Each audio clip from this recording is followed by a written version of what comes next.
अस्सलामुअलैकुम स्टूडेंट्स, आज हम करेंगे सेकंड वाले यूनिट की एक्सरसाइज। तो चलिए आंसर क्वेश्चन से स्टार्ट करते हैं। Why were the pyramids built? अहराम क्यों बनाए गए थे? फर्स्ट वाले पेज पे इसका आंसर है the pyramids were built as tomb for the kings of ancient Egypt. कदीम मिस्र के बादशाहों के मकबरों के तौर पर अहराम बनाए गए थे। सेकंड क्वेश्चन है what is the largest man made construction in the world? दुनिया में इंसान की बनाई हुई सबसे बड़ी तमीर कौन सी है? The great wall of China is the largest man made construction in the world.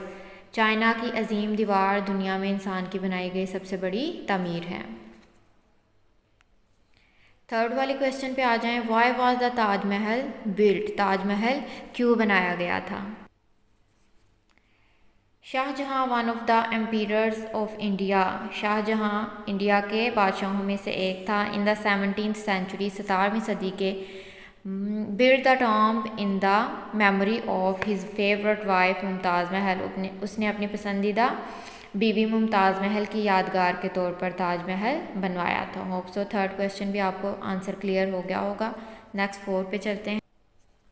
Fourth question है हमारा what has happened to most of the 7 ancient wonders of the world? दुनिया के कदीम 7 अजायबात में के साथ क्या हुआ था?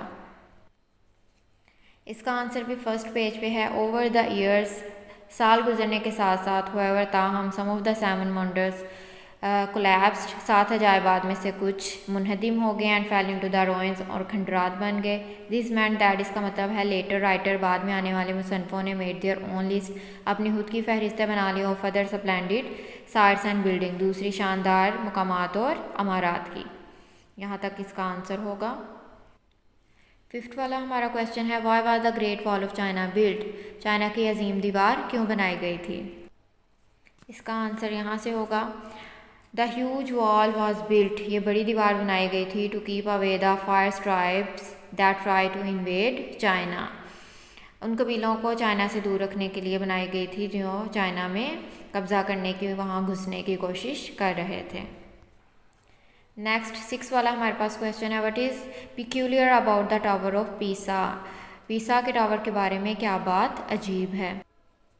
इसका आंसर होगा it is an unusual building, ये एक गैर मामूली इमारत है। बिकॉज क्योंकि it lands almost 4 meters to one side, ये एक तरफ तकरीबन 4 मीटर तक झुकी हुई है। दिस इज़ बिकॉज, ऐसा इसलिए है the ground underneath the tower is sinking slowly, क्योंकि टावर के नीचे की ज़मीन आहिस्ता आहिस्ता धंस रही है। होप सो आपको ये 6 के 6 क्वेश्चन क्लियर हो गए होंगे। नेक्स्ट हम चलते हैं अगले पार्ट पे। तो सेकंड पार्ट है हमारा guess the meaning of the following words and then compare them with their dictionary meaning. आपने गेस करने हैं और डिक्शनरी मीनिंग से उनको कंपेयर करना है। फर्स्ट वाला वर्ड है वंडर, अजायबात, रिमार्केबल, कोलैप्स, मुनहदिम होना, सडनली फॉल डाउन, स्प्लेंडिड, शानदार, मैग्निफिशेंट, क्लोजर, बहुत भारी भरकम, एक्सट्रीमली लार्ज और ग्रेट। प्रीमिटिव का मतलब है एंशियंट, पुराना या फिर कदीम। इन्वेड, नेक्स्ट है हमारा इन्वेड। इन्वेड का मीनिंग पीछे भी था इसलिए मैंने यहाँ पे राइट नहीं किया। यहाँ पे हम इन्वेड का मीनिंग देख लेते हैं। Invade to enter in order to control by force, किसी भी जगह पर दाखिल होना ताकि वहाँ पर कब्जा किया जा सके, उसको इन्वेड कहते हैं।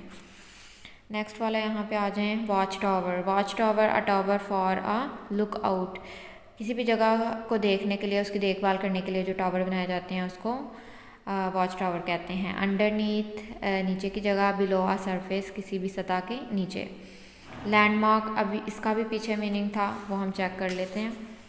लैंडमार्क अ लार्ज बिल्डिंग, एक बहुत बड़ी इमारत, that is easy to see and recognise, जिसे देखना और पहचानना आसान हो।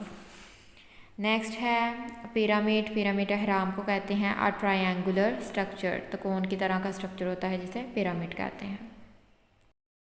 नेक्स्ट हम चलते हैं लिटरेरी मीनिंग पे। Literary text usually contain words, ऐसे लफ्ज़ होते हैं या एक्सप्रेशन या ऐसी चीज़ का इजहार किया जाता है दैट आर ऑफटन अनयूजुअल, जो कि गैर मामूली हो, इन सम वे, किसी भी तरह से, and are use to create a special effect, या फिर कोई खास तासुर पैदा करने के लिए ये लिखा जाता है। सच एज पोइम, नज़म हो सकती है, नावल या फिर प्ले, और स्पीच भी कोई हो सकती है।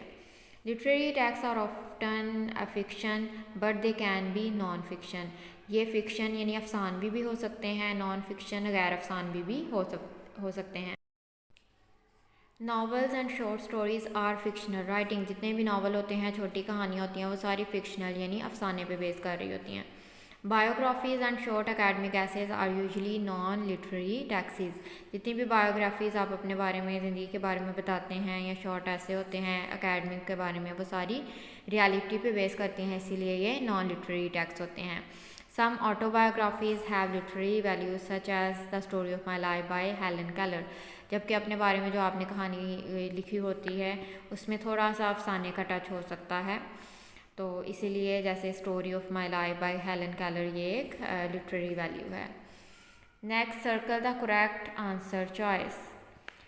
क्वेश्चन नंबर 1 है which text contain a rhyme scheme rhythm और metre.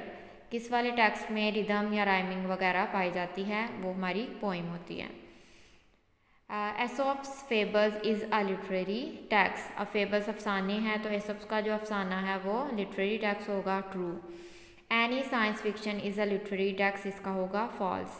Fantasy belong to a genre of, ये होगा फिक्शन। फैंटेसी किससे ताल्लुक़ रख रही होती है, फिक्शन से, अफसाने पर बेस करती है। Fictional text such as memos, notes, brochures, ETC etcetera are non fiction. ये सारी चीज़ें गैर अफसानवी होती हैं। नेक्स्ट हम देख लेते हैं main and helping verb. Main verb जो होता है एक्सप्रेसेस द मेन एक्शन, वो मेन बुनियादी काम को शो कर रहा होता है, स्टेट हालत को, of being the sentence subject. किसी भी सेंटेंस के अंदर सब्जेक्ट की जो हालत होती है या उसका काम, वो क्या काम कर रहा है, उसको मेन वर्ब शो कर रहा होता है। जैसे Syed jumped over the fence, Syed क्या कर रहा है, जंप, उछल रहा है। यहाँ पर जंप्ड जो है वो मेन वर्ब होगा। द मेन वर्ब में हैव S, ES, ED और ING एंडिंग्स। अब इसके एंड पे S भी लग सकता है, ES, ED और ING भी लग सकता है। जैसे जम्प्स, जम्प्ड, जंपिंग, जम्प्स उछलता है, जम्प्ड उछला था, जंपिंग उछल रहा है। Main verb can stand alone, ये अकेला भी आ सकता है, और दे can B use with a helping verb, या फिर ये किसी हेल्पिंग वर्ब के साथ भी आ सकता है। जैसे कि pilot was heading toward India, pilot India की तरफ बढ़ रहा था। हेडिंग यहाँ पे हमारा मेन वर्ब है और हेल्पिंग वर्ब यहाँ पे क्या है, वॉज। अब ये अकेला भी आ सकता था, और यहाँ पे अगर अकेला आता तो हेडिड आएगा, हेडिड टूवर्ड इंडिया। अब यहाँ पे ING है, तो यहाँ के हम इसके साथ वॉज लगाएंगे, तो मेन वर्ब के साथ हेल्पिंग वर्ब भी यूज़ हुआ है। उसके बाद है helping verb are used with main verb. Helping verb के यूज़ करने के लिए मेन वर्ब का होना ज़रूरी होता है, वो अकेला नहीं आ सकता। They tell when an action take place, ये हमें बताता है कि कोई एक्शन कब हुआ है। जैसे वाज है तो हमें पता चल रहा है ये पास्ट में हुआ है, अगर इज़ एम आर में से कुछ होता हमें पता चलता प्रेजेंट में हुआ है। They tell when an action take place, ये हमें बताते हैं कि कोई काम कब हुआ है। They help us make negative sentences and questions, ये हमें नेगेटिव सेंटेंसेस बनाने में भी हेल्प करते हैं, और अगर हमने क्वेश्चन बनाना है तो उसमें भी हमारी हेल्प करेंगे। Below the helping verb both primary and the model auxiliary, नीचे हमारे पास हेल्पिंग वर्ब जो हैं वो प्राइमरी भी दिए गए हैं और मॉडल ऑक्सिलरी वर्ब भी दिए गए हैं। बी का होगा is, am, are, being, was और वर। डू जो है वो डू, डज और डिड का वर्क करेगा, के तौर पर काम करेगा। हैव के तौर पर हम हैव, हैज़ और हैड लगा सकते हैं। इसी तरह ऑक्सिलरी में can, could, may, might, must आएगा, शैल, विल, शुड, वुड आएगा। हमें यहाँ पर दिए गए हैं circle the helping verbs and underline the main verbs. आपने हेल्पिंग वर्ब को सर्कल करना है और मेन वर्ब को अंडरलाइन करना है। आप इज़ यहाँ पे हेल्पिंग वर्ब है, इसको आप सर्कल कर देंगे, और राइटिंग मेन वर्ब है। हैव हेल्पिंग वर्ब है और वॉट मेन है। मे हेल्पिंग वर्ब है और रेजिस्ट मेन वर्ब है। हैव हेल्पिंग है और गोन मेन है।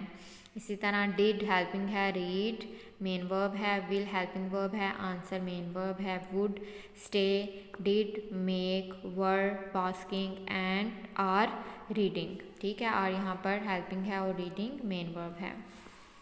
नेक्स्ट हम चलते हैं simple past tense. The simple past tense is used for actions and events that happened in past. ऐसे काम बताने के लिए और ऐसे चीज़ें बताने के लिए जो हमने पास में की हैं वो सिंपल प्रेजेंट टेंस पे आएंगी। जैसे दे कैप्चर्ड विलेज, उन्होंने एक विलेज को कैप्चर किया। ही ओपन द डोर, उसने दरवाज़ा खोला। अहमद स्टेप्ड फॉरवर्ड, अहमद आगे बढ़ा। द वॉर एंडेड इन 1965, जंग का अख्ताम 1965 में हुआ। The simple past tense is also use for regular actions in the past. Regular action past में होने वाले जितने भी काम हैं वो सारे इसमें आते हैं सिंपल पास्ट टेंस में। वी लिव्ड इन मदीना, हम मदीना में रहे।